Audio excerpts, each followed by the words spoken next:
Yeah, Mythics, how is everybody? Yes, it is New Year's Day 2025. My name is Ken Boyter. I'm still Ken Boyter. I've not changed, just a new year. This is Grocklesnook from the Bottled Imp YouTube channel. And if you haven't checked out the Bottled Imp YouTube channel, check it out. Over 450 episodes, all about fantasy board game reviews, fantasy film reviews, and fantasy book reviews. Hosted by none other than me, and also co-created by Julian. Yes, we are back though. We are on the Edra Tales Twitch channel, and also I do have an Edra Tales YouTube channel as well, where I put all this content on there. So if you have missed any episodes, you can check it out on YouTube if you prefer to watch there. You might also want to consider subscribing or following this channel. It all helps, apparently. That's what they tell me. I'm not 100% sure. Hello, Sally. Merry Christmas, Happy Easter, Happy Halloween. Let's get them all out of the way. Let's just do one big celebratory happy hello, everybody. Hello, yes, Ghost Time Martha, how are you? Happy birthday. I'm going to do it all. Happy Hanukkah, Happy Christmas. Is there any others that I've missed out? Happy Halloween. No, I think that's it. Yes, we are back. We are doing another one, The Ghost of Craven Manor. This is part 9 by Joseph Daniels. Another episode of this game book. And so far, it's turned out to be very, very good. We've really enjoyed this one, haven't we? Haven't we, people? Hello there, Jonathan. Good evening. I hadn't realised this was on tonight until my phone pinged me on my on notifications. Happy New Year. That is what we like to hear. Technology not going wrong. Happy New Year, Lee Rin. It's the year of the snake. I like it. Sally, Martha, John and Ken and Grocklesnook. There we are. Are you craving a manor? Or are you John Craven? It's one for UK viewers only. Happy Hogan. Happy Gilmore. There we go. There we are. I knew there was more happies out there. Yes, let's just do all the celebrations. Get them all out for the year. That would make my life so much easier. How is everybody? Everybody just nursing a hangover? Or did you have a nice quiet one? You can tell I had a mixture. I had a lovely... Sally and I spent New Year's Eve together, which was very, very pleasant. It was alright. It was alright. We had a few sherbets. Oh, Martha's nursing a hangover. Bless you, bless you, Martha. Yes, I'll try not to speak too loudly. I have got some music on the background, but I think it's a little bit quiet. I don't know if you can hear that. It's very melodramatic. No, melancholy. That's the word I'm looking for. So, yes, we are part 9. Now, just before we go any further, ordinarily, I save these on Twitch. So everything that we do live, there's an ability that you can save it. I've got a special ability. Twitch allows you to save the highlights. And all I do is I just extend that out and save the whole episode. Unfortunately, Happy New Year, Jam. Happy New Year. It was just an impression that we stayed awake. Oh, it's just impressive that we stayed awake. Yes, I can imagine. Hello, my little New Year. What does that say? Gajumbas. I don't know what they are, but I like the sound of them. Going to introduce my cousin's daughter to Honor Among Thieves tomorrow. Oh, that is it's a good film. It's a solid film, that. Solid film. Imagine you were also there. Oh, was I? Oh. Yes. Yay. I was there, apparently. I've kind of lost track of what we're talking about now. But anyway, yes, unfortunately, when I tried saving part 8 of this series, The Ghost of Craven Manor, it glitched out on me. Twitch glitched out on me. So unfortunately, part 8 of this is lost to the annals of time. So I do apologise for that. So that's quite frustrating. Well, in April we might get a new game book. What? Yes, as in, do you mean my one, Martha? Is that what you're hinting at? Because it's as though I've paid you to mention and plug my game book. Good timing, because yes, remember we are doing To Kill a Thief, Devilish Dilemmas. I am writing that at the moment, and I have some very good news, but most of you might already know this, but I've finished plotting. Yes, what a feeling. Oh, what a feeling. Don't sing, Ken. Don't sing. No one likes it. And I hit the magical 400. I hit the magical 400 number, so that is fantastic. I wanted to at least get 400. I thought my story was going to push it into like 420, maybe even 450, but it didn't. But I didn't want to just make up entries just to make them, just to fulfill, just to pad out the game book. I didn't think that would be, enjoyable. But my story did manage to make it to 400. So that's a very good learning curve about how much plot you need in order to create, 400 entries. So there we go. There we go. So I am on target now. Still on target. Stay on target. To actually complete the game book. And Steve is here. Merry Christmas and a Happy New Year to you. Yes, good evening. Yes, says Martha. And I've been telling all my friends about the Discord server, about 3,000 people. And 3 were sad they couldn't pledge late. Oh, it should still be there. They can still pledge. I have had some late pledges. So there we go. So yeah, just if you missed it, Steve, I've managed to plot all the game book out to Kill a Thief, 400 entries. I'm pretty sure I've still left on late pledges, unless that's for a limited time. But I left late pledges on. So I'm very happy with that. So I'm going to be cracking on in January. I hope to finish writing all of the entries. Remember, I did do a sample, so I've written 30 entries. However, I do need to go over these entries just to make sure it really does fit in with the plot now. Because I might need to make a few tweaks in it. So there we are. So that is the latest of To Kill a Thief. And I do appreciate you shouting about it, Martha, into Facebook groups and into Discord groups, and anyone, in fact, that spread the word about the game, because that's kind of how these things work, isn't it? You need a bit of love. And Dave is here. Joseph is here. Hello, Joseph. The man himself. Here we are.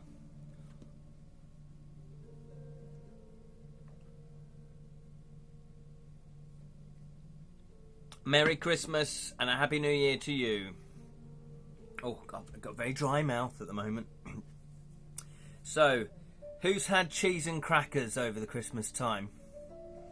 Oh, yeah. Got a cool look at it. Yeah, exactly. He is. He's had a lot of cheese and crackers. He's all tuckered out, bless him. He was up all night with his imp friends in a swamp, giving it large, drinking that swamp juice, weren't you, Impy? Yeah, he likes some cheese and crackers, don't you? So yes, Joseph, if you missed my little announcement, unfortunately part 8 of this, the last episode, Twitch glitched and I was unable to save it for prosperity. So unfortunately we are missing part 8, so I do apologise for that. However, this hopefully will be able to, the glitch is over. I don't know why it glitched, but I couldn't save some of the episodes. So I also missed a Saturday morning Edra Scrolls as well. But hey, that's not quite as important, because obviously if you've been watching this part by part on catch up and then suddenly there's no episode 8, it's like, oh, what did I miss? But unfortunately there's nothing I can do about that. So why don't we... Oh, and also just mentioned that, I don't know if you caught this, but my game book To Kill a Thief, Devilish Dilemmas, I have managed to plot out, here's my flow diagram, plot out my 400 entries, and I'm going to be cracking on hopefully tomorrow. I might have some time tomorrow to start writing some more entries, which is going to feel good. And I think one of your guards came by and gave me a ball and chain. That wouldn't surprise me, Martha. That would not surprise me. So, what do we need? We need a pencil with an eraser. we need a timer. We obviously need the fantastic The Ghost of Craven Manor by Joseph Daniels. Plus, we have the open world navigation bit, where the rooms are. Where's Lee? Where's Lee? Hopefully he can make it tonight, because Lee has been very, very instrumental in cracking some of the clues and keeping track of what we need to do. So it'd be a shame if he missed the last episode. This, I feel like, will be the last part, because we've really played a lot of this. And, you know, it's time. I think next week we'll do a different game book. Lee Rin has put here, munching into chocolate biscuits. Might have a mug of warm milk to match for my truly Victorian adventure tonight. That sounds absolutely fantastic. We like the sound of that. So, who can remember what's going on? This is where we need Lee. We are...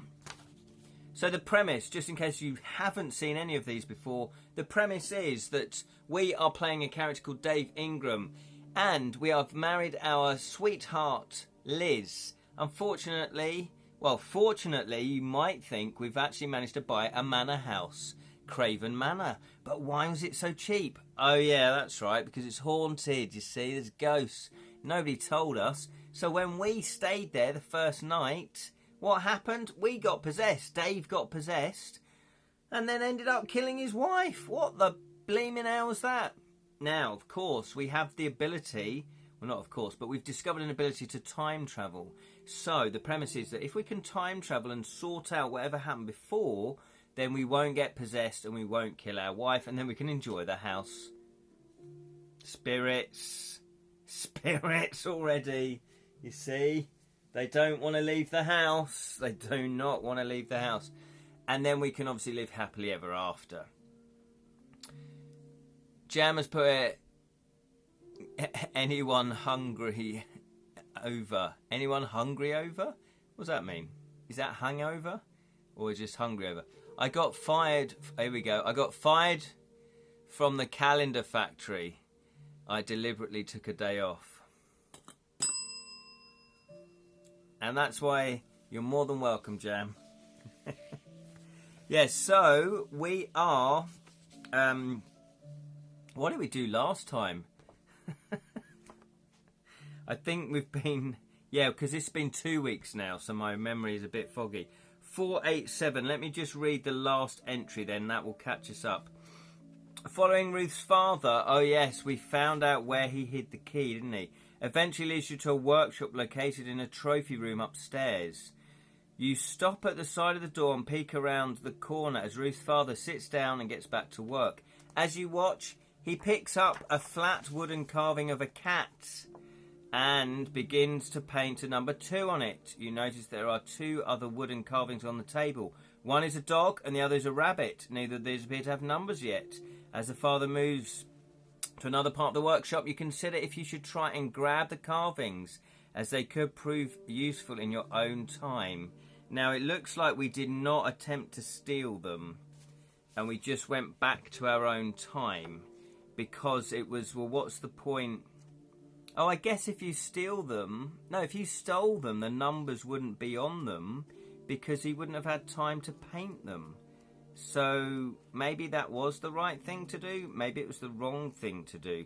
This is the problem with the Who Decides game books.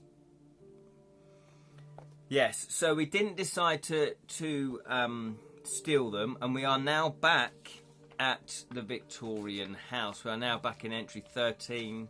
We're back at the manor house, and we can look in other rooms. So... Lever and Peter, we sneaked into a Victorian party. Cat has 2 written on it. Right, so let's just have a look. So, yeah, that's a good point. I've got here a blue dog number 9, a green cat number 2, a red, and we've put question mark on that, rabbit number, and we don't know the number for that. Ruth's father hid secret room key in the grandfather clock in the back of the library. Entry 269.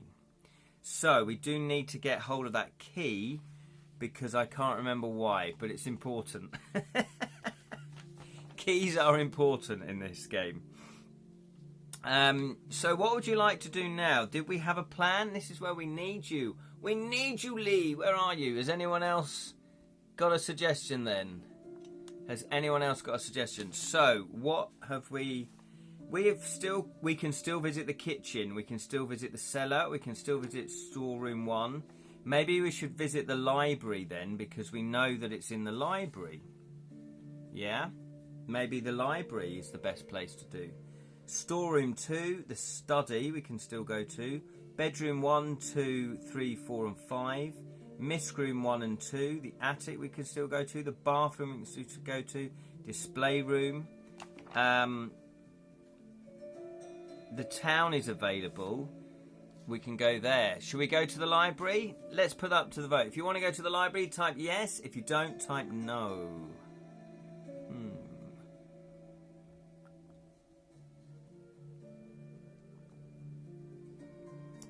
I don't know if you can hear the music. It's Victorian, sort of Victorian melancholy. Yes, let's go to the library. Yes, let's see if we can get a candlestick. Did everybody have a lovely Christmas, by the way? I had a lovely Christmas. Sally and I had a lovely, lovely Christmas. It's been a really pleasant and enjoyable and relaxing time off, which I think is very important. And I did manage to do a little bit of work as well, which, you know, I'm very happy with. Because sometimes when you get a chunk of time, and as you know, if you're creative, you kind of want to just spend it being creative, don't you? Hey. And that's why I'm selfish. No, right, we're going to the library, ladies and gentlemen. We are going to go to the library. So we're going to go to 386. Because that is our new little shortcut. 386. Is there anything else that we can do in the library that we've not already done? You turn the key in the lock and the door is open to reveal a rather impressive looking 2-story library filled with hundreds of books. There is everything here from mystery classics like And There Were None to a biography on notorious Australian bank robber Ned Kelly. From the very impressive book Paranormal Hero to the equally impressive game book Alice in Wonderland, Nightmare Land. I've forgotten your books, guys. I was trying to be kind and giving you a little plug. It is not the books that interest you, though. Oh, okay, we're not interested in the books. Because at the back of the room is a strange Muriel. There's a woman called Muriel. A number of animals in a woodland scene, with 3 noticeable indentations in the pictures where 3 particular animals have been removed. A dog, a cat and a rabbit. Ah, yes, it's all making sense now. Here we go. I wore a suit last night made by Gillette. Looked quite sharp in it too. Spent Christmas as a berserker, bard, and a dinosaur archaeologist. I love that. I love that. That's the sort of sentence you don't really think you're going to hear on a New Year's Day. That's brilliant. Oh yes, has anyone cracked the code? As you are studying the mural, you feel a cold sensation come over you and turn to see a translucent, tall blue figure who resembles a butler standing there.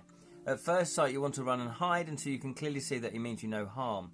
He speaks in another strange, distorted language that is different to that of your possessed fiancée.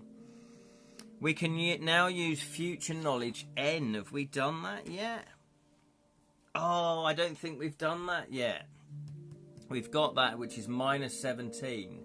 Or you can attempt to solve the puzzle on the back of the wall if you know how. Or you can look for a particular book. Now, we actually look for a particular book. So I think... Who else enjoyed Wallace and Gromit? Oh, good shout there, Steve. Great shout. Fantastic. Wallace and Gromit was brilliant. We really enjoyed that. Future knowledge N then. Let's do future knowledge N. Come on. So, this is where you can help out. 386 minus 17. Oh, maths. Lee actually decoded the butler code on the Edra telescope. Oh, did he? Ah, fantastic. Can anyone look into the Edra group now? Because I'm using my phone. Can anyone actually just quickly look into the group then? -17 for any clues they can give. Yeah, let's do that first.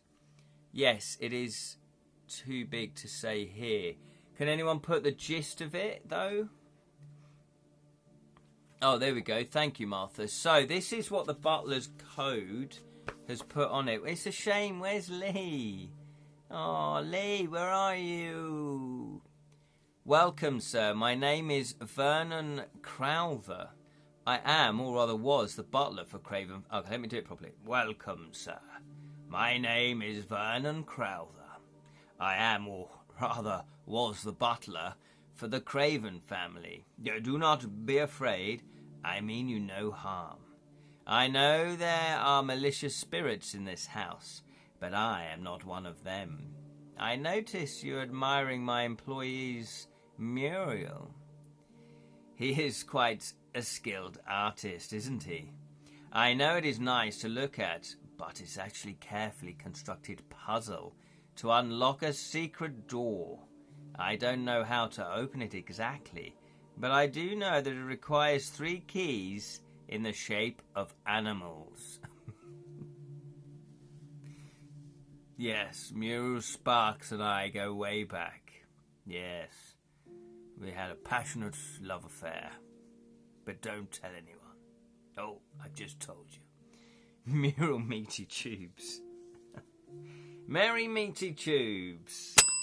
Okay, so there we go. So we need those animals to put back into the mural. Yes. That you must place. Oh, yeah. That you must place in the wall of some sort of order. Where can you find these keys, though? I have not forgotten. Oh, I have not the foggiest. If you can find a way in there, I know it will be worth your while. If there is anything else you wish, do not hesitate to ask. I will help whichever way I can. Yes, and thank you for putting up the picture of the meaty tubes. That is all he says. Thank you so much, Martha. That is massively helpful. So, that is... Okay, so the butler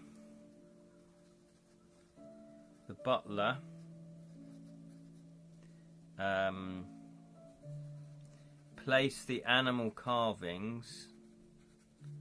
I'm going to write this down. You need to write all of this down, otherwise you get lost. Cut into the mural sparks in library.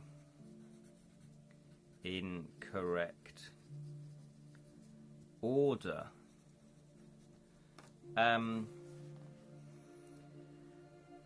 If you attempt to solve the puzzle, if you know how. So we don't quite know how, do we? Because we don't know that last number. We definitely need the bathroom. I'm pretty sure it's in the bathroom, isn't it? That other wooden animal, the rabbit. But it's haunted. Did anyone game book related Christmas presents? That is a very good question. The answer is no. The answer is no. However, Sally did very kindly get me a game board and game design book, all about game design, which I was very, very happy with. Very, very happy. What did you get, Steve? Did you get anything game book then? Did you get anyone else get that? That's a very good question, that is. What are the other? Where are the other 2 animals? Well, we've got the 2 animals. We've got the dog and we've got the cat. I'm pretty sure we've got those. We just need the rabbit, but the rabbit's in the bathroom. But there's that ghost in the bathroom. It's all red and bloody. So, yeah, we've got a carved blue dog, number 9. We've got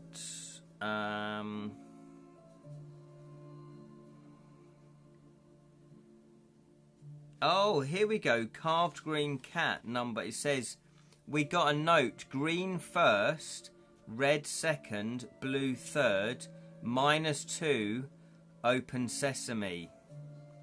Right. So it's green first, which is... Oh, hang on. What did I just say? Green cat. And then, yeah, a blue third. So it's the blue dog and a red rabbit. So the order is green first, green cat first. Then, hang on, red second. So that's red rabbit, second. And then blue dog third. And then -2 equals open sesame. So, green cat was number... What did I say? Where is it?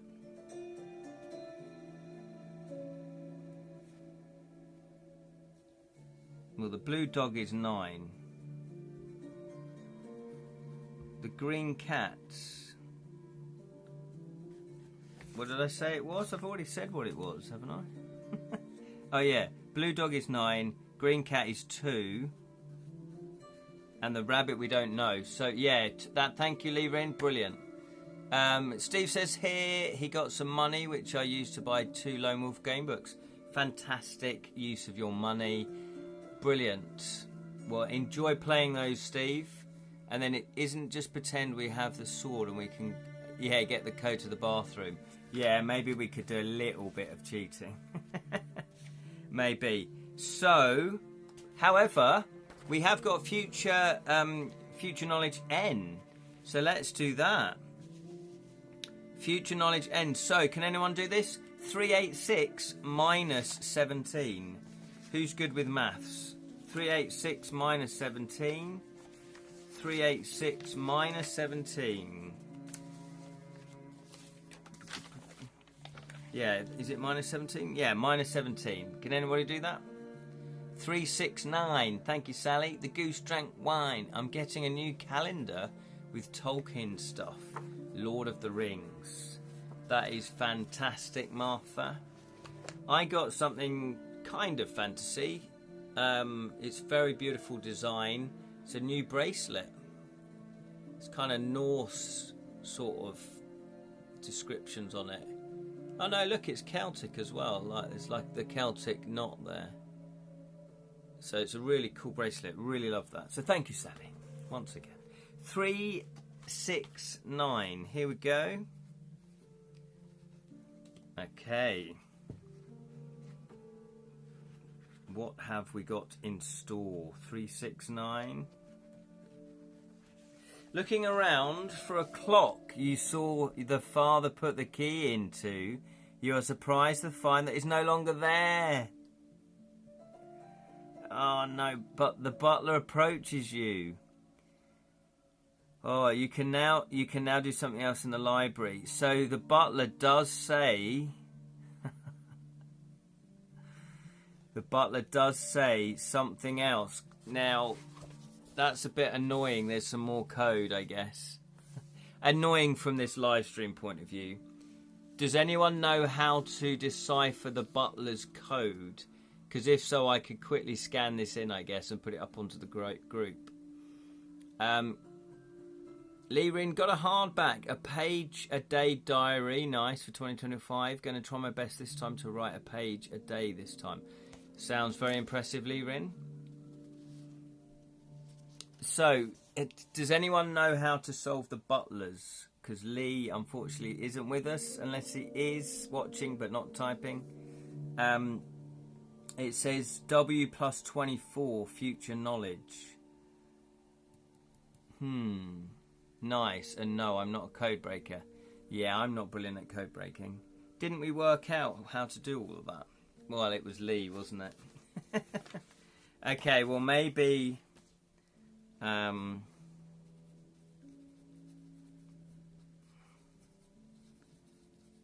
maybe we'll come back to that then. So we can return to the house 13. Shall we do a little bit of cheaty cheaty? We have a key from that trash shredder that just might fit that keyhole. I thought that key. Oh yeah, what key was that? What key was that? Let me look back then.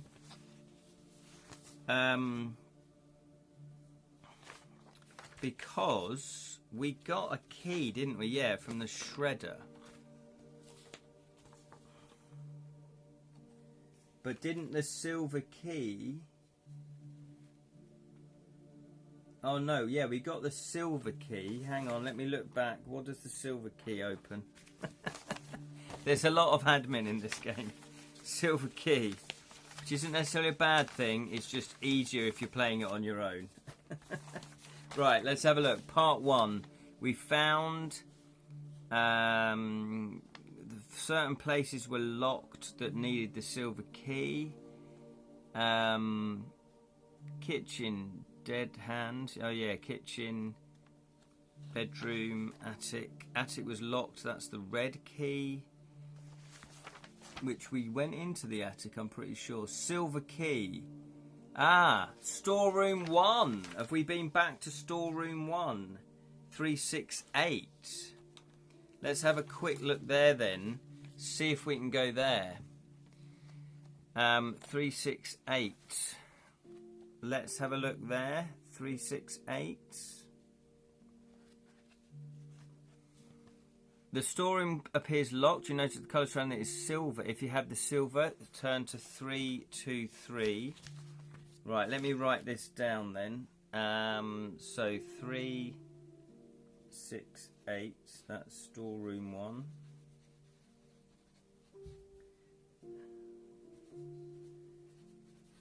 323. 323. It is pitch black. Oh yes. Oh, we got this already. Yeah, you can see very little except for junk and a big hardback book on mythology. Among the CDs, you notice the greatest hits, 80s rock band Status Quo, and Laugh to Yourself. Your dad was a big fan. He always used to swap his CDs around to annoy him. If you've already done so, you can look inside the encyclopedia, which I think we did.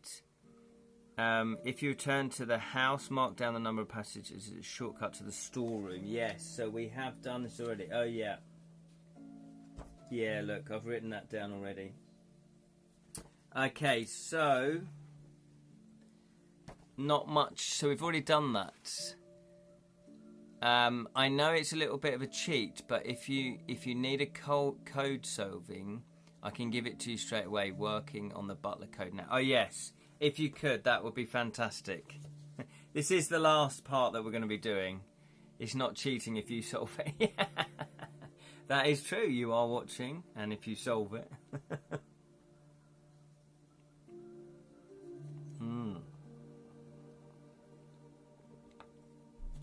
So the other things, while we wait for the code, is... yes, we need an 1880s. We need to explore the 1890s because we sort of did that. We bought a book of ghosts. Yes, we did that. The dining room. Oh yeah, that's haunted. Travel to 229 and revisit the deaths of John and Haley. Is that worth doing? Yeah. Oh, we found the ghost book in the library. We did that. If we can alter the past, we should probably stop that. Yeah. So, can I post? Lee! Hello, Lee! Of course you can post, my friend. Where have you been? Happy New Year! We've been crying out for you to appear. And you have done so. We have summoned you from the bowels of Craven Manor. Yes, we did use your previous butler code, which was fantastic. I don't know how long you've been watching for, Lee, but we did manage to do that, and we got future knowledge -17, and then we got a new code from the butler. Have had problems with my laptop, so I spent a long time resetting up accounts. Oh, sorry to hear that, Lee. That's so frustrating, isn't it? Sometimes technology is just balls. So, yes, Joseph is now decoding the other butler. I think we should quickly... Should we just have a quick look at 229? Let's just do this. Now, I do appreciate there's not a lot of just choices that you guys have been making. So I do appreciate that. So, 229. What was this? Can we just pitch in there? I don't think we can just pitch in there, though, can we?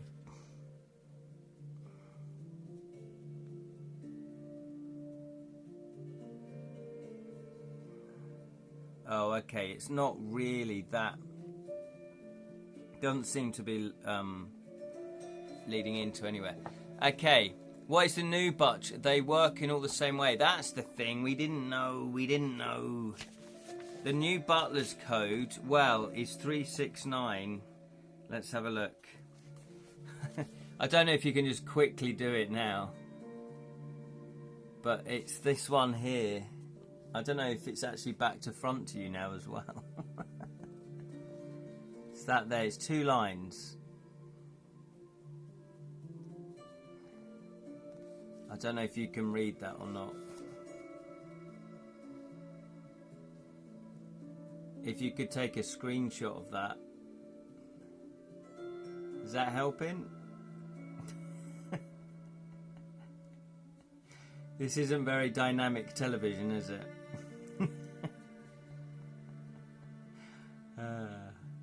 This is a very, very in-depth game book. Can you post it to chat? Well, this is what I mean. I'll have to scan it in very, very quickly. This is what I mean by it's a difficult one to live stream. Well, it's been alright, but it is harder.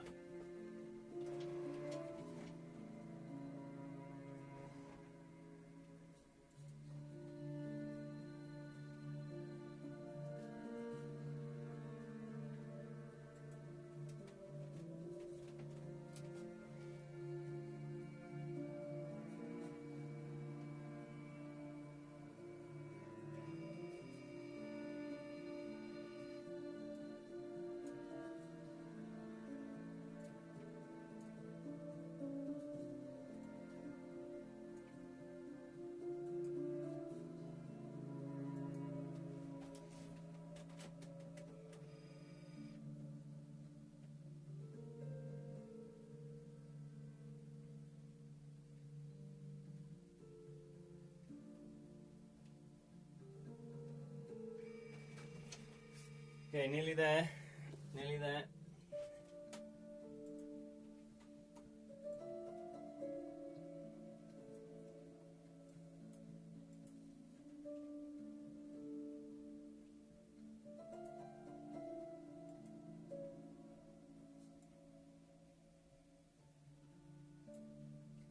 Nearly there.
Okay.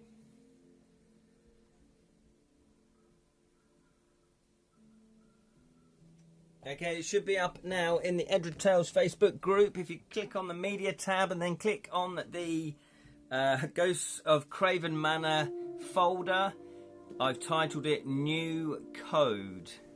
Sorry, New Butler Code. Have a look there and let us crack on while you crack the code. We've got Lee, our code cracking specialist, on the case. So, what else do we need to do? What else do we need to do?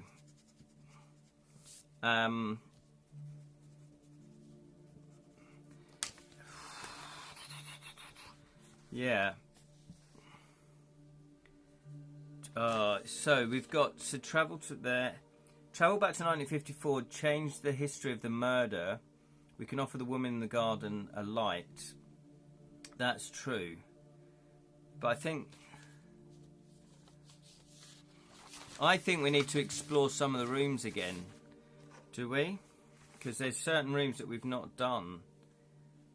Like the kitchen. Let's just go through some of these.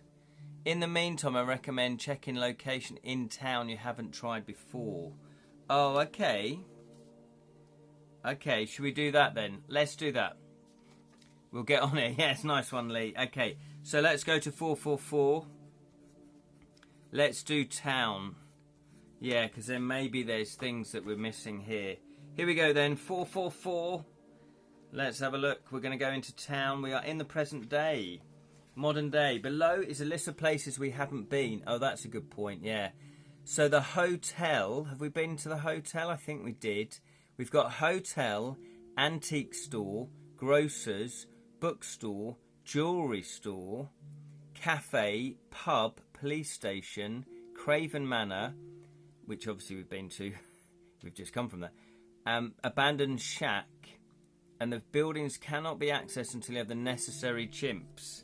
Which is, have we got any new chimps? We've got Chimp J, which is the graveyard. Chimp A, which is the ballroom.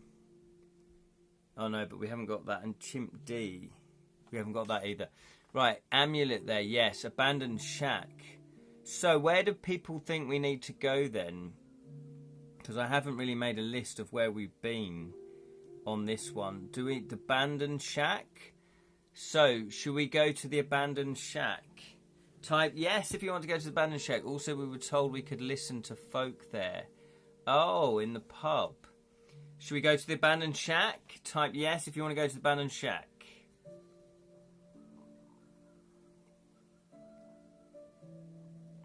Sounds lovely.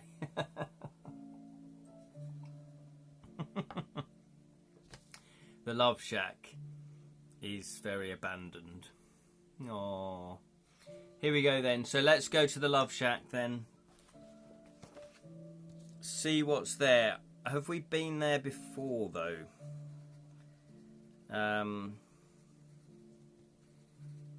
But we might have an update. We might have other. Yeah, we might have other things that we can do there now. 118. 118.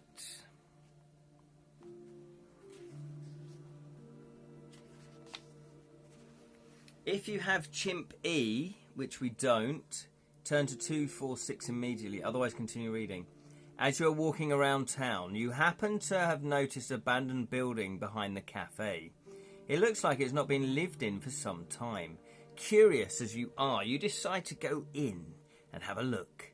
You have not gone far in through the door when, to your horror, a blue translucent four-legged figure comes scuttling towards you, moaning.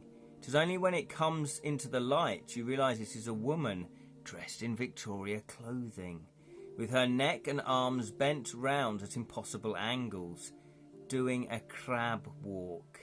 You also notice that her face appears to be terribly mutilated, as if in her former life she has been tortured. This is grim. As she comes towards you, you quickly turn and leave the way you came in. This is a vengeful spirit, so until you can find a way to get rid of her, there is no point in returning to this location. We do gain a future... Yeah, it's not really a love shack, is it now? We have gained future knowledge, F7, which is minus 20. F7, that's really cool, minus 20. So that is a new future knowledge.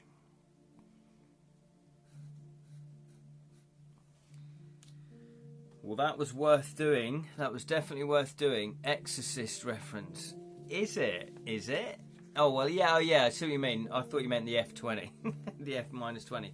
No, it is. Of course it is, yes. So we're going to return to town.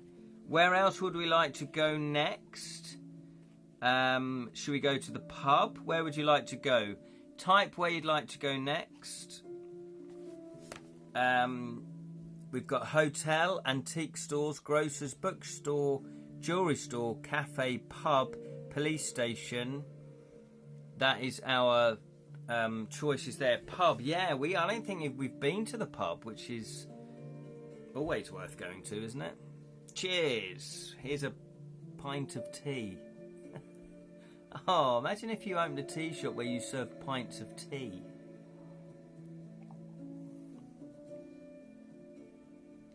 Can you do something at the graveyard? Vengeance referencing Ghost Book. Where is the code?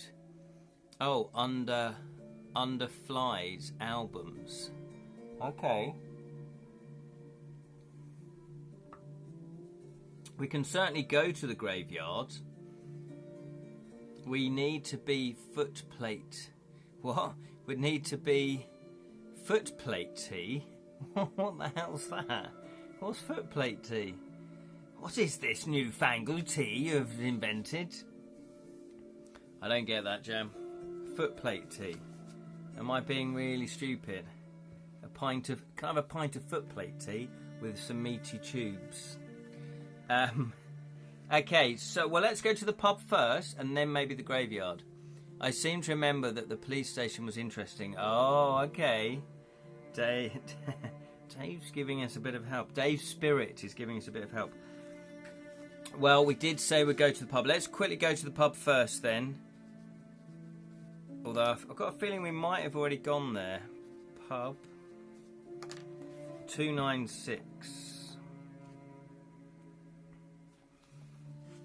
Okay, here we go. As you enter the stale beer-smelling pub, my favourite, you approach the bar and speak to the bar manager in the hopes that he might know something about the house.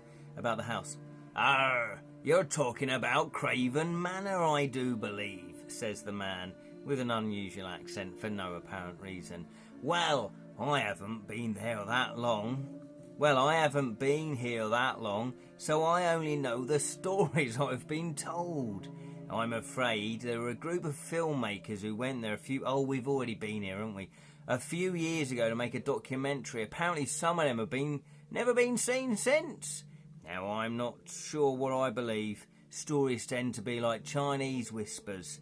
I've heard of a guy who heard it from a guy who heard it from another guy." He was pretty good at accents, this other guy.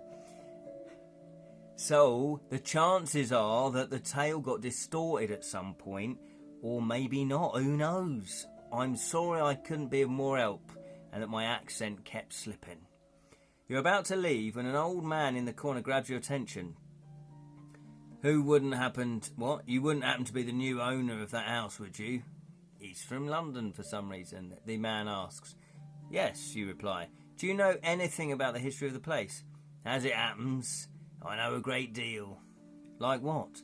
"I know that the strange goings-on did not start until after the Craven family massacre." "And?" you ask, expecting there to be more. "Not so fast. If you want this information, I'm afraid you're going to have to do something for me in return. Follow me into the toilets." "You want money?" "No, nothing like that. I'm looking for an old family heirloom of mine, a silver silhouette of a ballet dancer. It originally belonged to one of my ancestors and should have been passed down from generation to generation, but unfortunately it was stolen along the way and at some point ended up in the hands of the Cravens. Since their deaths, my family have been searching for the silhouette for a number of years, but so far it's not to be found. I believe that it is hidden in that house, and if you are the new owner, as you say, then you may be able to find it for me. Do this for me and I'll tell you everything I know."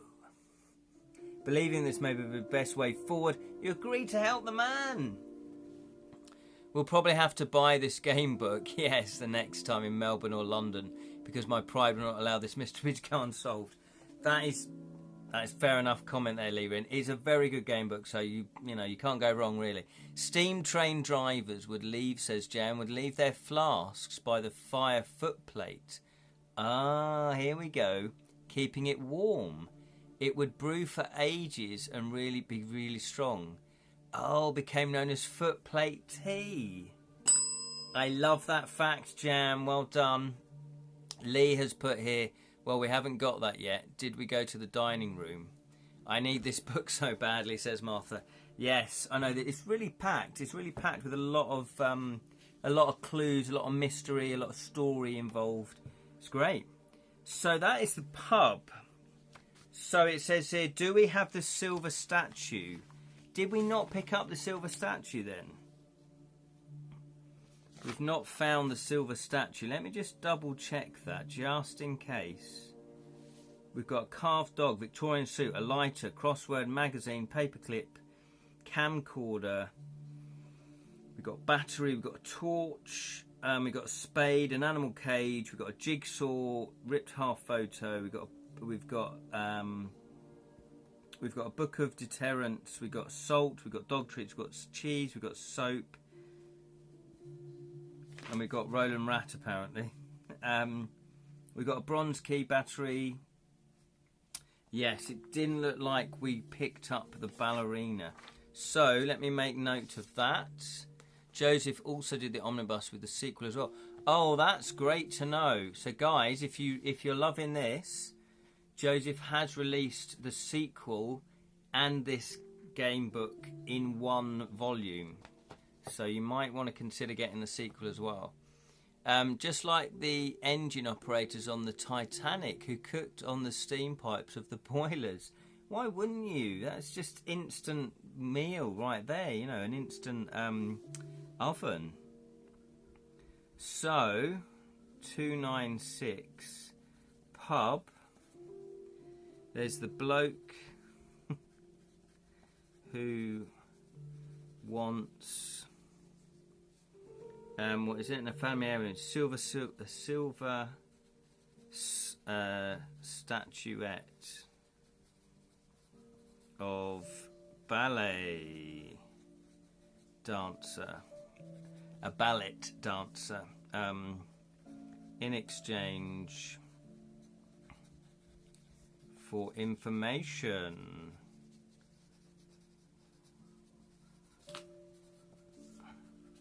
Okay, cool.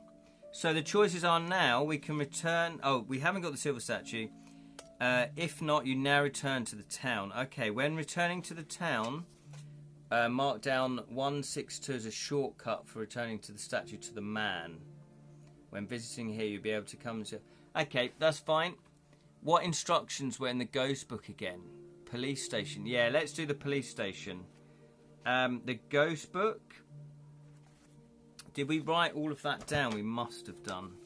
The ghost book. Let's have a look. Oh, I don't think I wrote that down, Lee. I don't think I wrote that down. Oh, I'm really sorry. I haven't got a note of that. Did anyone else write it down? Yeah,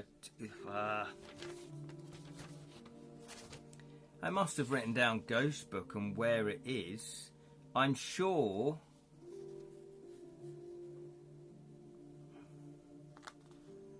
Town cheese... Ripped photo... New butler code... Oh... Did I lame it and not write down where we found that? Didn't we buy it in the shop though? I'm pretty sure we bought it in the shop.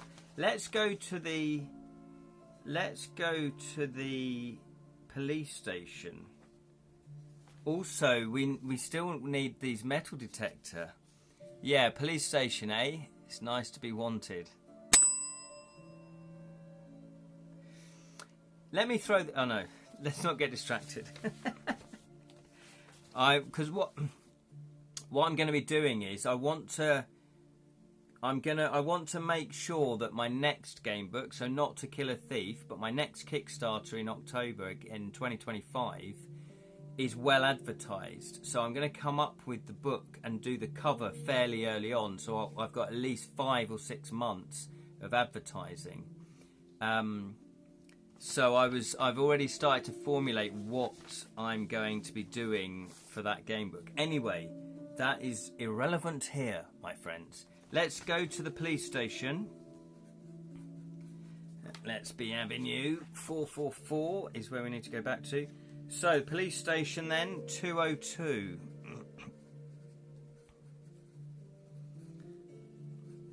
Police station. Okay, 202.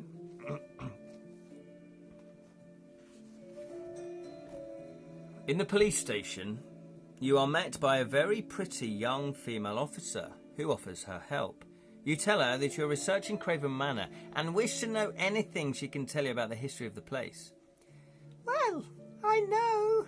Come on, go with it. Well, I know all the weird stuff began happening after the Craven Manor massacre back in the 1800s, she explains. We used to... I'll do it normally. We used to have detailed files on the case, but files get lost over time. All I know is that it had something to do with a family who were killed there. You should ask around town. If you find anything out, I'd be interested to know. Myself, I love looking into historical mysteries, so feel free to come back if you learn anything new. Now, is there anything else I can help you with? Whether we can have a break and return to this, well, we'll have to remember. Ghost book is in the library. Entry. Oh, okay. Plus 22. Okay, cool. Whether we can have a break and return to this, well, we'll have to remember. Well, that's the thing. I've got a difficult balance because playing people's game books, I obviously would encourage you to buy the copy of your game book because I don't want to deprive the author of potential lost sales, if you see what I mean. So if we don't finish it, that's kind of a good incentive for other people that have enjoyed this so far to then finish the game book themselves, if you see what I mean. So I kind of, I'm caught in that dilemma.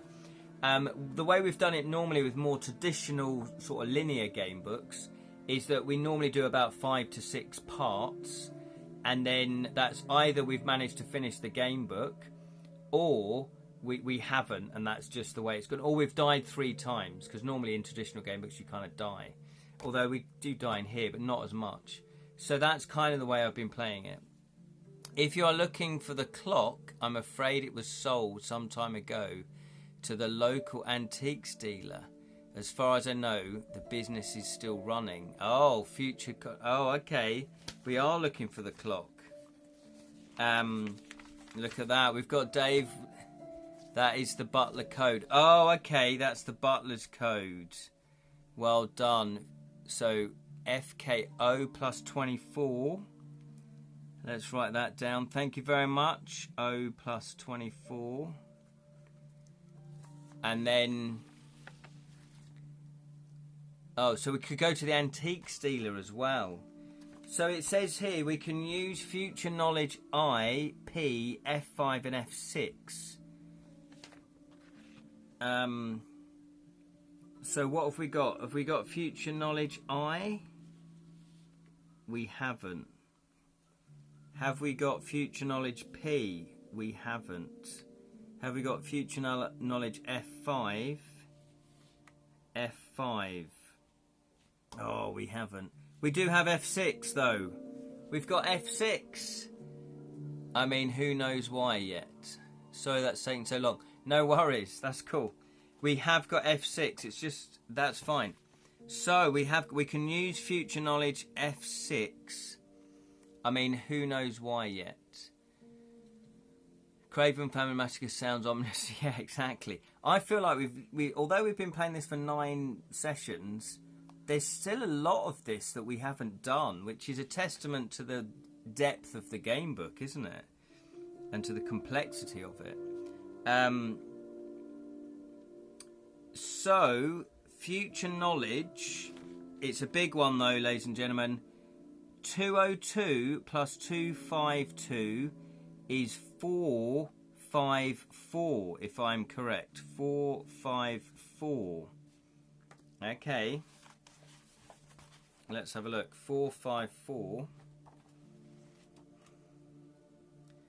454. You decide to ask about the 1950s woman you saw in the bathtub. Oh, this is great. After giving the officer a brief description, she goes onto her computer.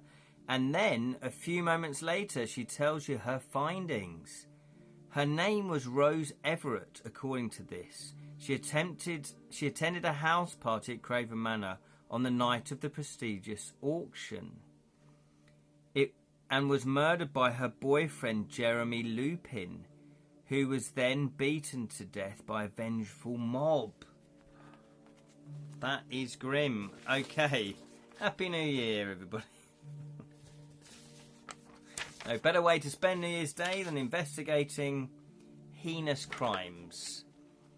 It's pizza time. I'm going to test out brandy for the first time. I'm very impressed, Martha. New year, new drink. And enjoy your pizza. It's like an entire Cthulhu campaign setting book in a gamebook format in the sheer density of its world building and lore. Absolutely. Absolutely, I would agree with that. So, wow, let me just make a quick note of that. So that is bathroom, murder victim was Rose Everett. Murdered by boyfriend. What's his name? Jeremy Lupin. Oh, I can't write his name. Jeremy Lupin. Well, Lupin has some sort of werewolf connection, doesn't it? And then beaten to death. So we've got future knowledge, though. We've also got another future knowledge. F3. So that was F6. So we've got future knowledge F3 plus 285. 285. Okay. You can now return. Only return to place if you gain future knowledge you haven't tried before. Okay. So, there's so much admin. Right, we are going to go back. So what would you like to do? Presumably he wasn't a murderer but possessed. Yeah, that's true. He could just be possessed. We did see Jeremy get set on fire in the 1950s, I think. Oh, did we? If we know the names of their gravestones. Oh, okay, hold on. We saw that. We could have stopped it. Oh, is that what that was? Right. Sally's off to dinner. Enjoy. She may return. The return of the straw. What is the time? Oh, we've still got about 20 minutes. Lovely. Enjoy your dinner, Sally. Thank you for watching.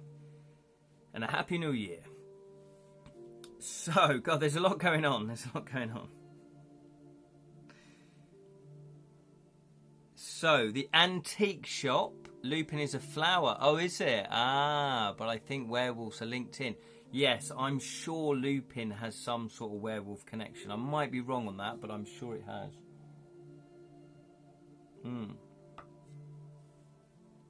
So we've got two things we can investigate now. The graveyards and the antique shop. So what would you like to do? The graveyard or the antique shop? Type which one you'd like to do.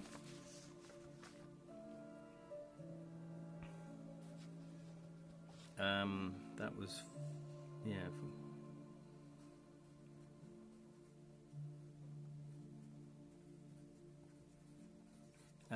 So we're going to go back to town. What would you like to do? Lee wants to go to the graveyards. Why not? Why not? No, not in a morbid way, but I've always loved graveyards. I think they're amazing. I've always loved I don't know, the sort of atmosphere of them, and the fact that it's very respectful, because it's like, oh, these people were buried, these people were alive one time. So I do like going into graveyards and just looking at the gravestones and looking at the church. I love churches. I used to draw churches all the time. Graveyard, we need tombstone names. Right, let's go to the graveyard. That's the one. Graveyard, graveyard, graveyard. Okay, graveyard.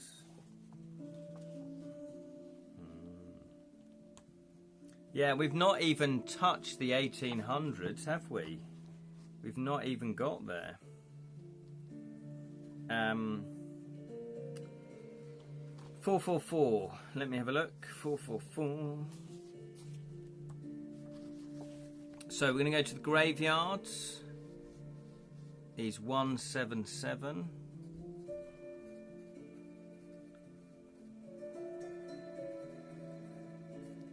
Okay. It's a peaceful place to talk to loved ones and update them on how you're hanging on. Yeah, exactly. Absolutely, Lewin. It's just there's something really special about them. Yeah, or you could do that as well, Jeff. But also, I don't know if some people know this or not, but I'm a medium. I'm a psychic medium as well, and this is serious. I do this, for a living as well.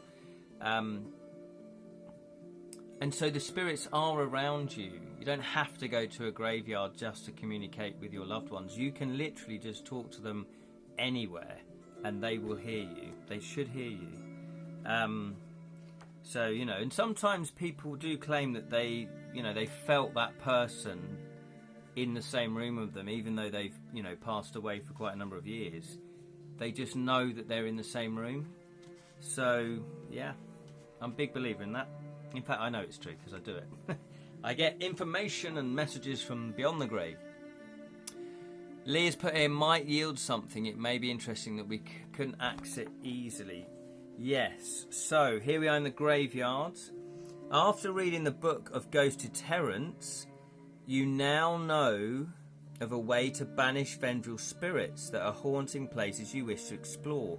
To do this, you require lighter salt and the necessary future knowledge. Well, we do have a lighter. That was it. Of course, I forgot that we need it. We've got salt. We have a lighter as well. I know we picked up the lighter. Yeah, a lighter. Okay. So, you can now use future knowledge H. Right, what have we got? Have we got future knowledge H? No. Future knowledge F1. Yes, we've got future knowledge F1. I once made him... Oh, hang on, here we go. Jam has put, I once made a film in a graveyard, but the actors kept on corpsing. There it is. So, future knowledge F1. Should we do that? Let's do that one. So it's future. So it's 177 minus 127. Can somebody do the maths for me, please? Because, I can't be bothered. 177 minus 127.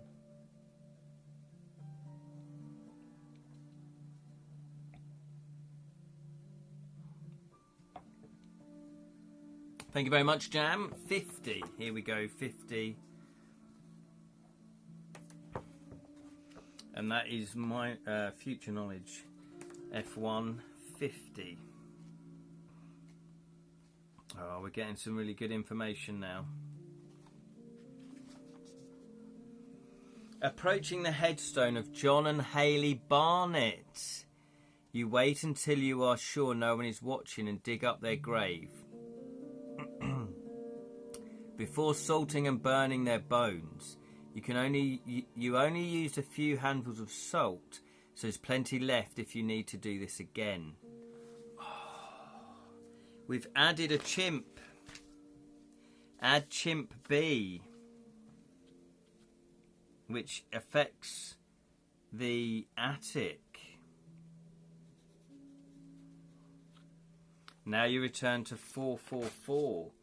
Well, let's go back to the graveyard again.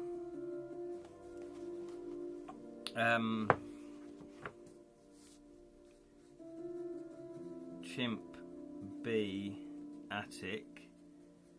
And then we'll go 444, but then we'll go back to the graveyard 177, because I just want to read if we've got any more future knowledge ones.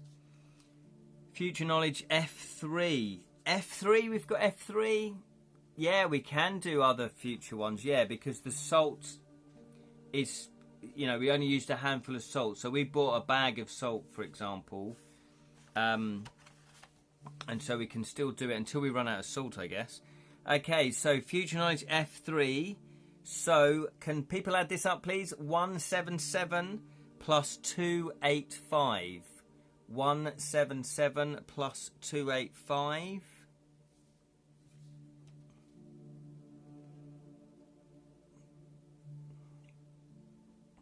What is the magic number? Tell me your numbers. Tell me your secrets.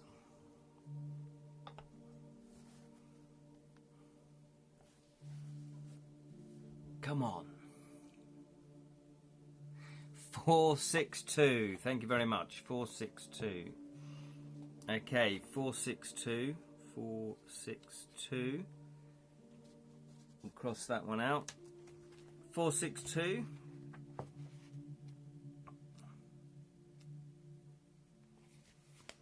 You approach the headstone of Rose Everett. You wait until you are sure no one is watching and dig up her grave before salting and burning her bones. You only used a handful of salt, so there's still plenty left if you need to do this again.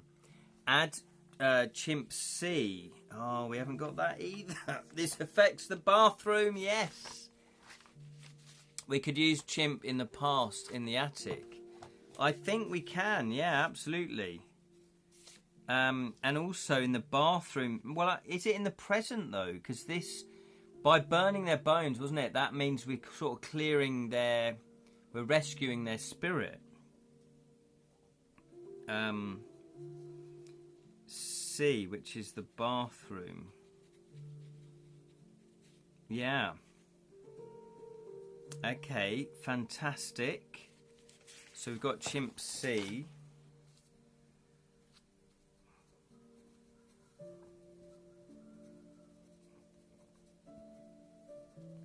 So before we go back to Craven Manor, should we go to the antique store? Unless it's the bathroom in the 1950s.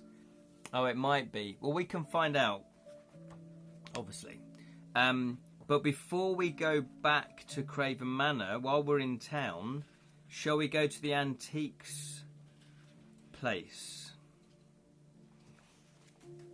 Yeah, type yes if you'd like to go back to the antiques place, because we had a little tip-off from someone called Dave. Aye. Right, so let's go back then to the antique shop.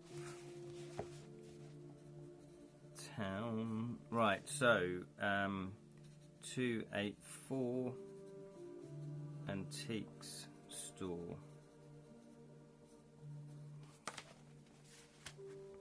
284, because that silver ballerina,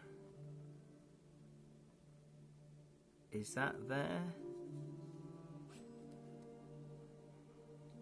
Well, we had a little tip off. I'm not sure. Let's have a look.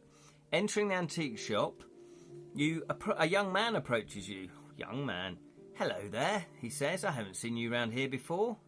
Are you buying or selling? Just looking for now, you say. Well, if you need any help, just let me know. Also, I'm not sure if you're aware, but we also make keys here. So if you need a new key made or just an old one fixed, I can help with that too. So, have we... It says that if you ask him what he knows... So you can ask him what he knows about Craven Manor, but I'm pretty sure we've already done that. Otherwise, you can decide to peruse the shop.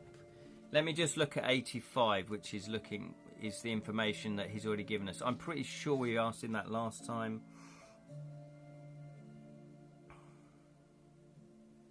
Oh yeah, it talks about Trevor. Oh no, he gets a bit freaky actually. The antique dealer is another ghost hunter. Yeah, there was a ghost that told me to get out. I've been tempted to go to salvage the place for valuables. If Trevor wasn't so stingy lending out his metal detector, then I'd get all sorts of treasure. And then you ask, who's Trevor? He's the crazy guy that runs the bookshop. And we got E6 plus 70 there. We got future. Did we write that down though? E6 plus 7. Oh yeah, we've already used that. We did. We fixed the key and got the lead on the metal detector. Oh, we got a lead. Yes, I think the clock's there. Well, this is what. Well, let's have a look. It says this is what we've got for sale. An old clock. Yeah, it's £2,000. We've never come close to having 2,000. Old coins and notes are both bought and sold in this shop for the same price they're worth in the 1800s, 50s and modern day currency. Since you now know this subject, you can automatically spend your money in all time periods because it will be assumed that you came here first to exchange it for the deep. Right. You can now use future knowledge 0. Not 0, O. Oh, we haven't done that yet. You can now use future knowledge E9. Oh, we haven't got E9. Do not remove this after use. Maybe. Oh, okay. So we can use future knowledge 0. If this were a D&D campaign, our character would easily go from level 1 to level 10 by the end of the game. But absolutely, Lee, Rin. It's such a... It is. It's very dense. It's very dense. Okay, so future another 0. Future knowledge... O. Let's do that one. So, can you get your adding machines out, please? We need 284 plus 24, please. 284 plus 24. Because we'll get some heads up. I don't know if we're going to have to cheat. Should we just grab the clock? Are there any times we can nick antiques? Yeah, exactly. Let's see if this yields any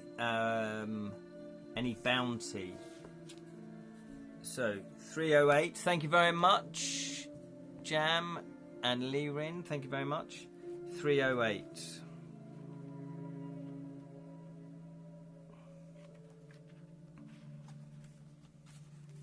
After careful inspection, you realise that the clock in the shop is the same one that you saw Ruth's father secretly hide the key inside back in the 1800s. You are considering buying it when you see the price, £2,000. Realising there is no way you're going to afford all that, you think of another way to retrieve the key. Our 8th level character has strength score 20s. Yeah. Don't blame me if this goes bad. Oh, well, I think this is pretty good. Excuse me, you ask the antique dealer. Is there any chance I could see inside the clock? I'd like to know that it's all in working order before I consider buying it. Of course, the man says enthusiastically as he comes over to open it for you. This is quite a rare piece, he says. It was sold to us by the last owner of Craven House. As you look around inside, you're aware of the antique dealer shadowing you, and you know that you must distract him somehow so you can rummage around inside without him noticing. It makes sense. An idea comes to you suddenly. Noticing a sharp edge to the casing, you decide to purposely cut your finger on it. Brilliant. Bit of blood. Oh, dear me, says the man, noticing the cut. Let me get you a plaster. Realising that he's probably more concerned with you filing a lawsuit against him, you take the opportunity of his absence to locate a secret compartment within the clock and remove the star-shaped key from inside. Yes. You immediately put this in your pocket. As soon as the man has returned... You immediately put this in your pocket. Sorry. As soon as the man has returned and plastered your finger, you declare to him that you are no longer changing the clock and then returns to his till disappointedly. Oh, that was fantastic, ladies and gentlemen. We have another key. Yeah, we did roll a natural 20 there. You can now return to the shop. So we have the, was it the star-shaped key, isn't it? Let me just double check that. The star-shaped key.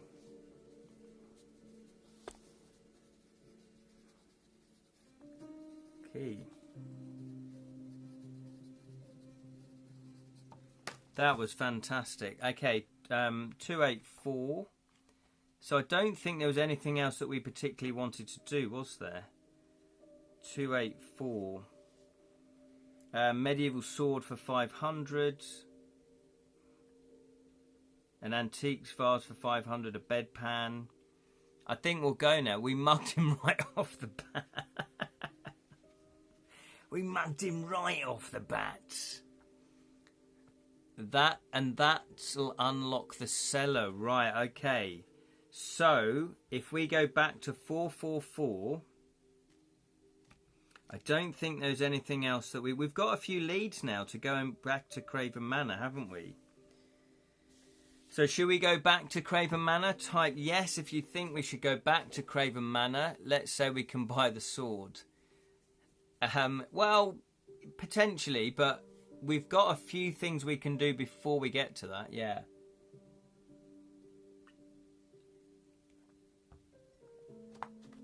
Because we've got the star-shaped key. We've also, hopefully, the bathroom. The spirit is now gone, so we can actually collect that last animal. Let's go back. Yeah, let's go back. Okay, let's go back. And there was something else. Oh, the ballerina. If we can find the ballerina. We probably won't find the ballerina. But also the attic, wasn't it? Yeah. Oh, I didn't make a note of that. So, oh, we've got the chimp. Yeah, attic and bathroom.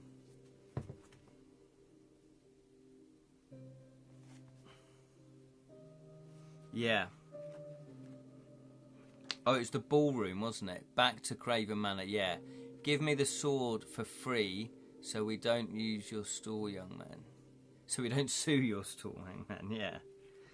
Well, we'll call it quits if I just take this very sharp object that I've just cut myself on another sharp object with. That seems fair. Okay, we're going to go back to the room 13, or entry 13, which is Craven Manor. So, I'm really intrigued to go to... Well, I'll let you decide, obviously. See how I'm taking over now. What would you like to do? Would you like to go to the cellar? Because we've got the star-shaped key. Would you like to go to the attic? Because I think that's where one of the ghosts were that we've now burned their bones. Is that right? Or would you like to go to the bathroom? Because again, that's where we burn the bones to the bathroom. What would you like to do? Okay, so we've got cellar. Oh, we've got 2 for attic. But chimps are changing the past, so we probably need to time travel. How do we time travel again? I'm always forgetting. I always forget how to change. Right, so it looks like cellar. We did cut ourselves to get the key after all. Oh, okay, that's true. So let's have a look. Lee wants to go to the attic. Jam also wants to go to the attic. Although Lee now has just... Oh, no, he's put attic and then told me about that. So, attic for Jam. Sorry, yeah. Attic for Martha. Cellar for Dave. Cellar for Steve. Oh, Lee Rin's changed his mind now. What are you doing to me? I'm trying to add these up. So, attic for Jam. Attic for Martha. Attic for Lee Rin. But then we've got cellar for Dave. Cellar for Steve. And cellar for Lee. Okay, is there anyone else that would like to vote? Anyone else like to vote? Otherwise, we will use the die. The die will decide. The die sides. The die side. They will decide. What are we going for? We can probably do them both. We'll have time to do them both. But anyway, what we're going to do first? 1, 2, and 3. Wait, which one was the star-shaped key again? That was the cellar. Did you want to go to the cellar? Lirin, did you want to go to the cellar? Okay, Lirin's going to change his mind. Yes, okay, Lirin's changed his mind. We've managed to time travel by dates from the photos, but amulets seem to allow time travel. There may be one in the cellar. Oh, fantastic, of course. Because we haven't really found that many amulets. That's why this whole time travelling thing we've not really grasped yet, have we? Let's go to the cellar then, because Lirin has changed his mind back again. That's just fickle, Lirin. But we're going to go back there. Here we go. To the cellar. 4... Oh, we had a shortcut, didn't we? 494. Here we go. 494.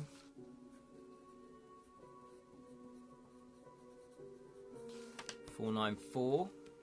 I'm sorry, it's 4 a.m. in the morning. That's why I'm a Oh, yeah, of course, Lirin. I'm only teasing you, mate. I am only teasing you. 494, and again, thank you for staying up. That's crazy. We've got to get rid of the rat. Oh yes, the rats. Ah, here's a fickle as a football fan. Right, here we go. Opening the door leads you down to a flight of stairs in the cold dusty cellar. It is pitch black, so you cannot see a thing, but you can hear something scurrying on the floor, and you hear a squeak. A rat. Part of you wants to run and fight. But upon considering everything else you've seen so far, you realise that the rat isn't frightening as it once was. In fact, the rat might prove useful if we're able to catch it. Didn't we catch the rat? You must have 2 objects. When you find the items, write down the passage numbers. Didn't we get a cage? We got a cage. Have we done this already? Did we not do this then? I forgot about the rats. Roland rats. Well, we've got cheese. Oh, spade and animal cage. So, and switch on the torch. Yeah, skip the rat. We've got okay, Nicolas Cage. Yeah, we did that. I'm sure we did that. But can anyone remember what it was? Let me look back on the oh look, 494 cellar torchlight. 486 cellar shine torch, need star key. Here we go then. 486. You see, this is why you always write it down. 486. 486.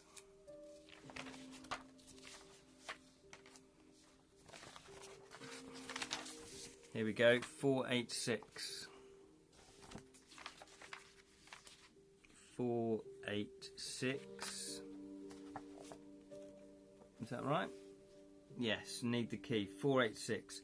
Shining your torch around. So we turn on the torch. You notice, because we got the torch, we got the numbers, we got the battery. You notice a star-shaped hole in the wall. Something tells you there's a lock for a key to fit in. If you have such a key, you may be able to open it. If you have a star-shaped key. Oh, yes. Yes, yes, we do. Thank you very much for asking. Let's go. 390. If you still wish to catch the rat, you must have 2 objects. Okay, well, I'm sure we did that, didn't we? Oh, no, we didn't. No, maybe we didn't catch the rat. But we didn't have the key. And that is an advancement. 390.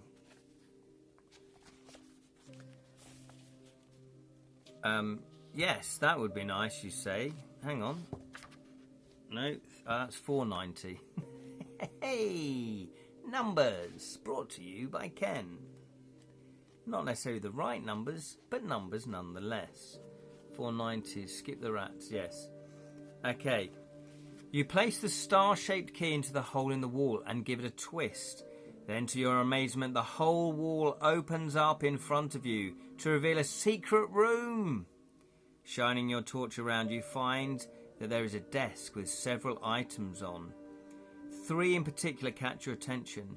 One is a tortoise gem, another a knife with an obsidian blade, and the third a leather-bound diary. You decide to open the diary and have a read. Oh, we did capture the rat. Oh yeah, I've got Roland Rat written down. Yeah, so that's maybe what I meant by that. Rats can be good pets. They are cute and very smart. So this is the diary entry. May the 5th, 1887. My research has come on leaps and bounds these last few days. After the discovery of the time-travelling amulet 10 years ago, I have since learnt of the existence of several powerful stones that, when brought within the proximity of the amulet, cause its power to increase in unmanageable ways. I've named them time stones and have so far found 2 of them, one at an archaeological dig in Scotland and the second in a cave in Cornwall. At first glance, the stones may appear to be no different than any other gemstone, but when a person who has travelled through time holds one, they will find that it not only emits a glow, but also a tingling sensation through their entire body. The effect of each stone are unknown, but each one grants strength and certain abilities to the user. I now believe that the remaining stones may be in this very town itself. The 2 I've already found I will place within this house, one with this diary and the second in a secret room which can be accessed from the library. I must also note that I've discovered the side effect of time travel that was not apparent to me before. Using the power of the stones unfortunately weakens the veil between the living and the dead, which has brought forth some spirits of those long ago.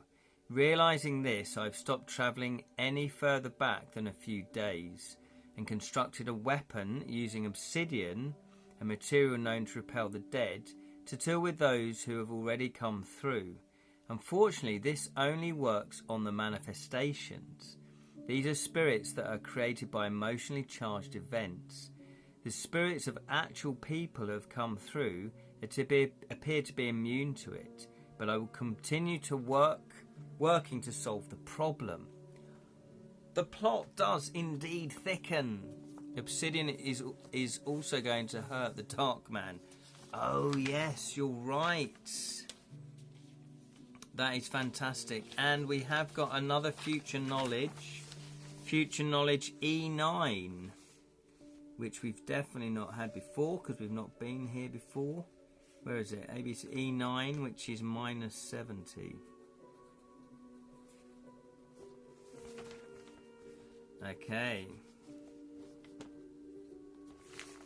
Fantastic. Having read the page in the diary, you now understand that these 2 things are on the table. The turquoise jewel is the time stone, and the obsidian dagger is the weapon to use against manifestation spirits. What a find! The first thing you do is pick up the time stone, which does exactly as the diary said and glows as you feel the tingling sensation through your body. You must now increase your maximum TTP by 2 and can bring your current TTP to full. Yes, because we were on 1. So a stone was auctioned, and maybe it looks like it. So we've got 12 as the initial one. Fantastic. Freeze time. This can be used once each fight and will automatically allow you to win 2 rounds of combat without rolling the dice. As for the obsidian dagger, this will give you the opportunity to fend off the man in black the next time you encounter him. The girl's code was about time stones. There was a tingling feeling during the auction in the 1950s. You're on it, Lee. Feeling happy with your find, you now return to the house. Mark down the cellar as complete. You have no need to... we've completed the cellar. Wow. However, I'm going to write down 390 is the diary. Time stones. There we go. So we have the obsidian knife. We've also got the gem. Is there a particular one? Turquoise.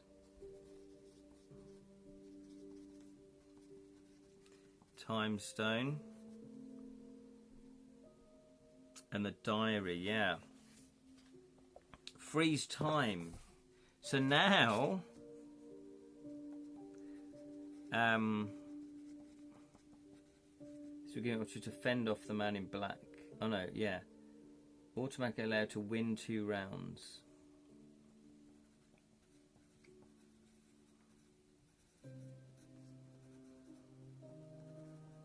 So I was going to say, because we've not had any combat in this game book yet. So now we're getting into the combat phase, because we can now actually go and fight them. We can return to 13. We can return to 13. So there we go, guys. That was fantastic. That was the cellar. So here we go. Lee has put here, the girls rhyme. 5 stones there are, 5 stones there be. The first 2 are found easily. Secret doors you need, but see. Back of cellar, which is what we've done. Library. Yes, so we need to go to the library next. Oh no, go to the bathroom next, because I think we'll get the other carved animal. Then there is one back when rich men have inside his den. Antique Stealer has another, which I think we got, didn't we? Abandoned shack to find the other. This will help you conquer time, save all time, including mine. Oh, fantastic. So, I think, should we just carry on? I know we've been playing now for over an hour and a half. Shall we go to the bathroom? I really want to go to the bathroom. Wasn't kidding, Ken. I have rats as pets. Oh, have you? You've had rats as pets? Oh, fantastic. That's brilliant. I do know that some rats, that people have kept rats before. It's not something I would choose to do, but, you know, I had little mice, little white mice when I was a kid. Yes, we will. Okay, let's go. We'll see if it works, yes, because we do want to see if burning the bones and using the salt has actually worked. Okay. Oh, what a breakthrough to have. So, we're going to go back to the bathroom. 365. Okay. 365.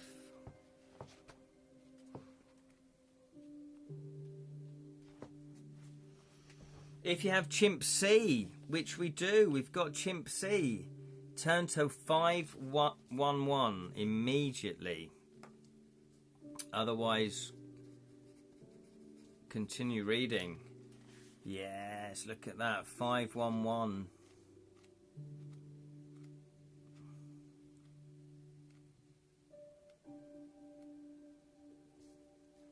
Entering the room, you find an empty bath with an interesting item inside. It is a flat red wooden carving in the shape of a rabbit with a number 8 painted on it. You can take this if you wish. Yes. Oh, we rescued her as well, though. We put her sense of ease. She's crossed over, hopefully. So we have a red rabbit number. What was it? Number 8. So green cat first, which is number 2. Red rabbit second, which is number 8. And then blue dog last. So that's 289 minus 2 is 287. Look at that. So this is what Lee has said. Welcome, sir. My name is Vernon Crowther. I'm rather... Yes. Do not be afraid. I mean you no harm. There are malicious... Yes, unfortunately, Dave actually put this up earlier, but we'll read it anyway. But none of them. I notice you are admiring your employer's mirror. He's quite a skilled artist, isn't he? I know it is nice to look at, but yeah. There's an unlocked secret door. So what was the order? Yeah, green, blue, red. Absolutely. So we now need to go back to the library to put the 3 carved animals in the correct order, which should open the secret door. Open the secret door. So, mark the bathroom as completed. We've done the bathroom. Wow, this is a huge game book. Feels really sort of epic, doesn't it? So we'll go back to 13 and then we'll go to the library, which is 386 because that's the new number. That's the shortcut. 386.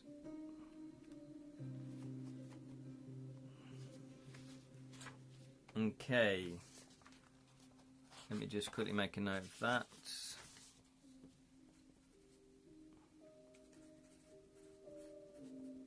Library.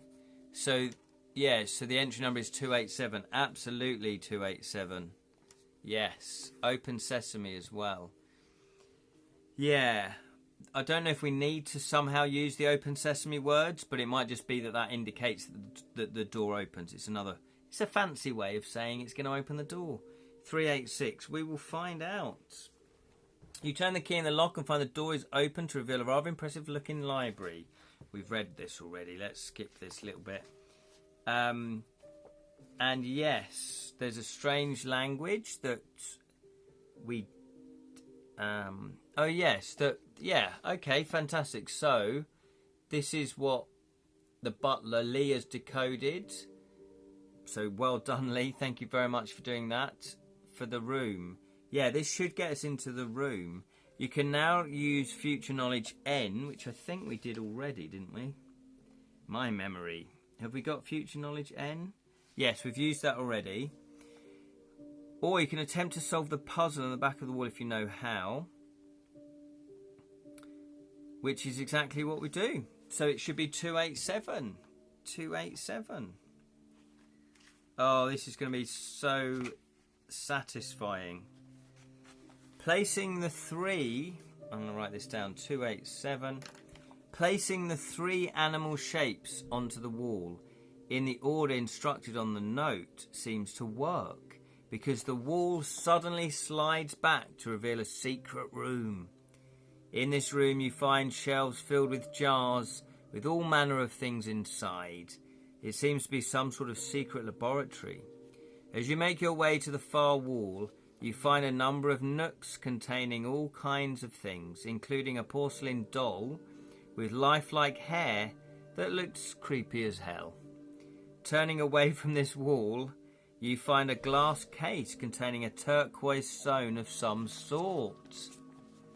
Oh, look.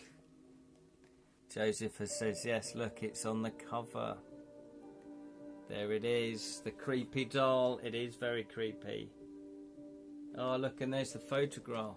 Photograph, presumably, of the original owners of Craven Manor.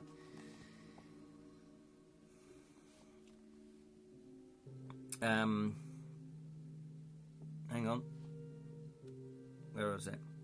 Yes, there's a turquoise stone of some sort. Being curious, you take it out, and as you do, you feel a tingling feeling go through your body as the stone glows.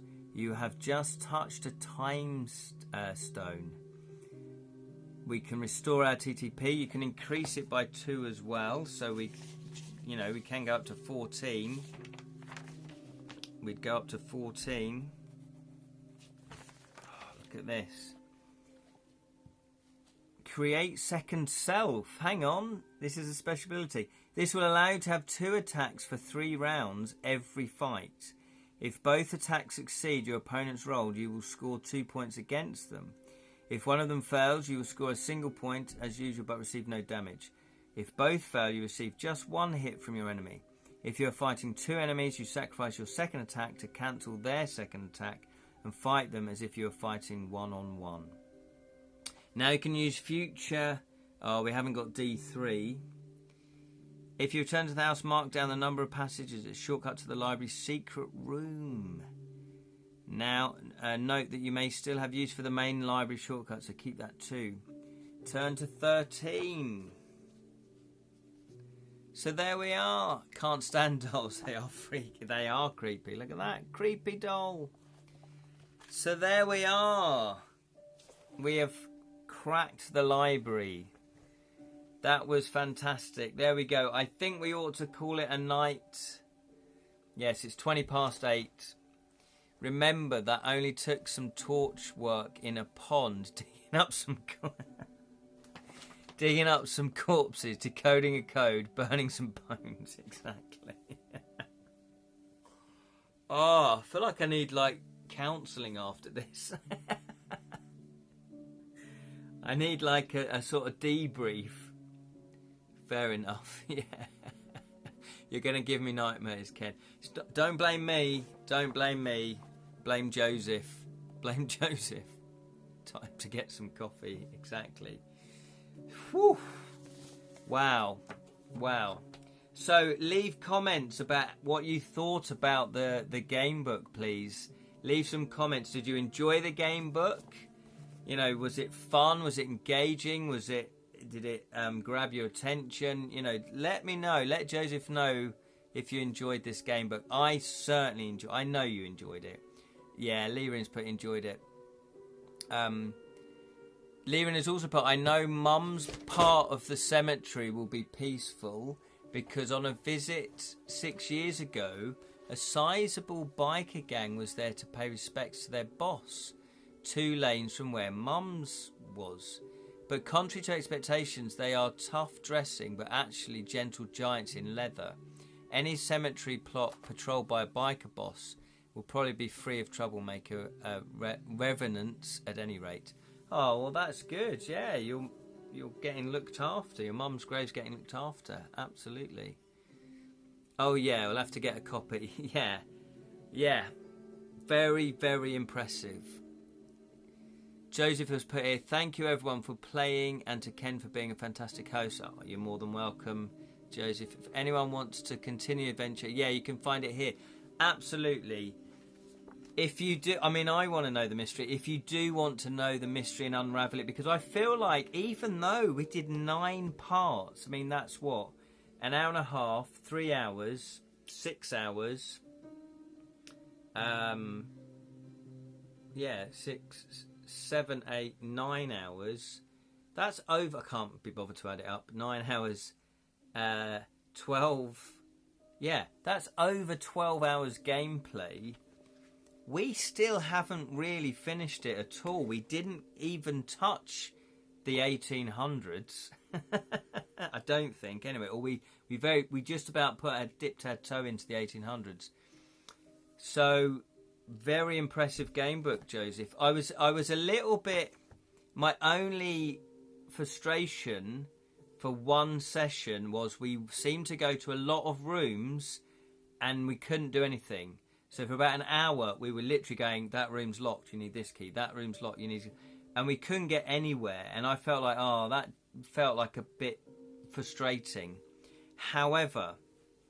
The open world exploration part, you know, where you go to each room, really works because of the way that you can travel back in time and you can change things so you can access those rooms, you can discover then what is in those rooms.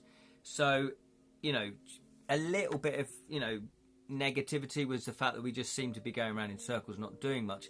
However, once we cracked that, we then, the next session, we did loads. We just, you know, I just remember going, wow, that was a really full session. We did loads. And then subsequently we did loads afterwards. So yeah, that was great. Let me read the comments here. Grim Dickinson is also a bit more modular. So you might do, say, the intro. Oh, okay. Fantastic. I have added to my Amazon wish list, says Steve. Fantastic. Joseph, I recommend starting from the beginning, as there are many alternate paths that could have been taken. Oh, I see. Yeah, exactly. So if you do buy this book, and I do recommend it, well, you guys played it, so you know. If you are going to get the book, yeah, maybe start from the beginning again and just follow your heart. Follow your heart. Wow. Okay, and then Martha's put, that is as long as Lord of the Rings films combined. Yeah, so so there's enough gameplay here for you to put Lord of the Rings on in the background if you want. Joseph has put here, the sequel is 3 times its size. Wow, that is mind-boggling. Can I just say also, Joseph, what an impressive, game book to construct. Jonathan Green, who is here, and Jam, they're both game book authors. And, they know, and I'm writing my first game book, just what it takes to write a game book in terms of getting all the things to add up and for it to work. So I'm sure they're very impressed as well. And they know kind of like, wow, what it's like to sort of put a game book together. So, yeah, very impressive. Leerin has put here, have you considered adapting the game book intro into a TRPG mini campaign form, sir? Say for a system like Call of Cthulhu. Yeah, that's worth considering. So Jonathan Green has converted some of his game books into RPGs or TRPGs. I forget what the difference is, but anyway, is it just table RPG? I don't know. Anyway, he's converted those, and that seems to be a thing that people like. He's done his Christmas one. What was it? The Krampus one. Nightmare Before Krampus. No, I don't know what it's called. But anyway, I've forgotten. So yeah, so it can be done, absolutely. And Lee has put here, it reminded me of Day of the Tentacle. Oh, okay, point and click. Fantastic. I would definitely consider that, says Joseph. Yeah, it's worth considering because you're getting a different audience as well. And also there will be people that will cross over. There'll be people that will go, oh, I didn't know it was an RPG as well. Or they'll go, oh, I didn't know it was a game book. So you may get, the same person buying both versions. You might not. I don't really know. Fascinating use of tons of mechanics. Yeah. There's very clever mechanics going on here. Tabletop role-playing games. Oh, that's what it is. Yes, to Steve. Yeah, tabletop role-playing. What's the difference though, RPG than just a tabletop? What's the difference? I always thought they were just RPGs. Why put the TT in front now? Is that because... But they were always called LARPing if you go out and you play it outside, and you dress up and you actually act it out. So Steve has a question, is Grim Dickinson similar in terms of game mechanics? And Joseph put, each book has some of the same game mechanics and plenty of new ones. Yeah, that's a good way of doing it. No idea. Martha has put, and Brandy is 33%. Whoa, mama. Brandy is very strong, isn't it? Hope you enjoy it. I'm not a big spirit person, despite me being a psychic medium. Leerin has put, these days, RPGs default to computer game. Oh, do they? No, that's wrong. I don't like that. Without the tabletop prefix. That's wrong because RPGs were there first. Analog ones were there first. Right, thank you for explaining that, Leerin. Yeah, so in my game book, To Kill a Thief, I've done exactly that. I've got core game mechanics that you have, and then every game book is going to have something slightly different with the mechanics, just to keep it interesting. But you want something that's familiar but slightly different. That's basically my opinion on it. Is there a plan, says Joseph, for a new game book to play next week? There is actually. what I tend to do is I try to let people choose. However, sometimes I just run out of time and go, right, we're playing this, which is what happened with this one. Oh, no, yeah, you sent it to me, didn't you? Yeah, so I just decided, yeah, we're going to play this. I didn't put this out to a vote. So Dickens is a bit more RPG, character sheets, maps. Oh, okay, that might be a bit tricky. Yeah, that might be a bit tricky to do. However, so what I tend to do as well, Joseph, is I don't tend to do the same author back to back. So I'll do one of Jonathan's, then I might do one of Jam's, then I might do one of yours, then I might do a fighting fantasy, I might do a lone wolf. The only exception was when we did 5 lone wolf books in a row, because they were all connected, they were all levelling up. And I thought we would forget exactly what we did if we didn't do it all 5 back to back. So there's 2 game books that have sprung to mind. Is the latest Ian Livingstone, so Ian Livingstone 1, which I've forgotten what the name is. And also there is a collection of short game books, short story game books, if you like, which I thought would be fun to play as well, by James, and I can never pronounce his name, Akart or something, I can't remember. Anyway, I bought both of those at the Fighting Fantasy 5 this year. No, last year. Hello, 2024. Last year, and it's been sort of... When was Fighting Fantasy 6? Was that September? So that's only been 3 months. Yeah, 4 months. Now, I tend to not play the game book as the game has come out. The game book's come out, because obviously that spoils people's sales, I think. I don't want to tread on people's sales, basically. September. Okay, thank you. September. So do you think that it is enough time has gone past to do a game book that's come out in September? Oh, you only asked because I might like to tune in as a player. Yes, absolutely. Please join us, Joseph. You're more than welcome. It was Fighting Fantasy 5. Yes, there you go. Fighting Fantasy Fest 5. Thank you, Steve. That's where I met Steve for the first time. Fantastic. We had a little chat. We hung out together. It was really cool. Jam, though, on the other hand, totally ignored me, didn't you, Jam? Just totally ignored me. So, that's between me and Jam. We've got beef. We've got meaty tubes. I don't know. I'm going mad. Right.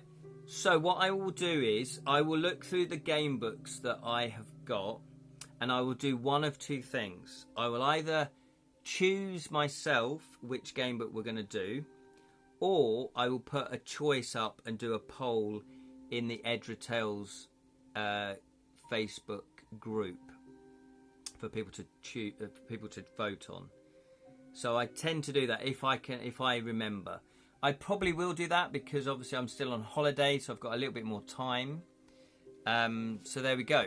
So thank you so much. God, we've been chatting now for 2 hours. I've already finished Dungeons on Blood Island, so go for it. Oh, Steve, you've already done it. Oh, brilliant.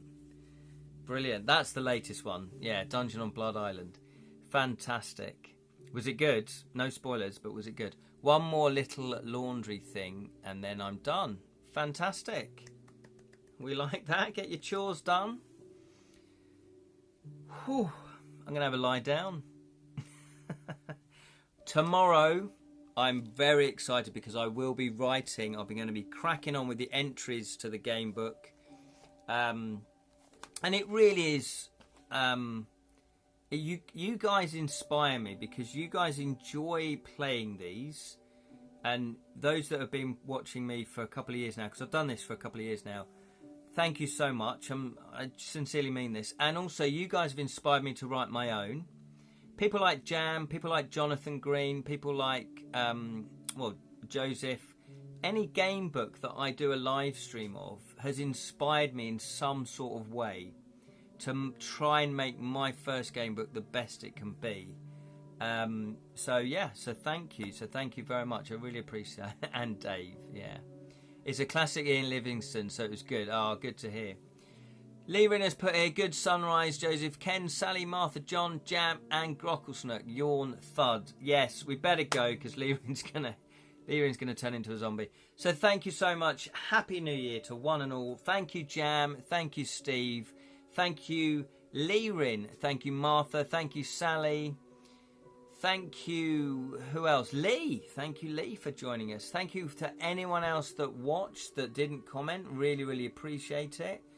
And thank you, Jonathan Green as well. And also, thank you to Joseph Daniels once again. So let's just give Joseph a round of applause.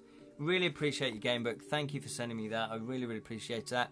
And if you do want to get your own copy, there is a link that Joseph or Dave put into the comments. But I do know that it's on Amazon as well.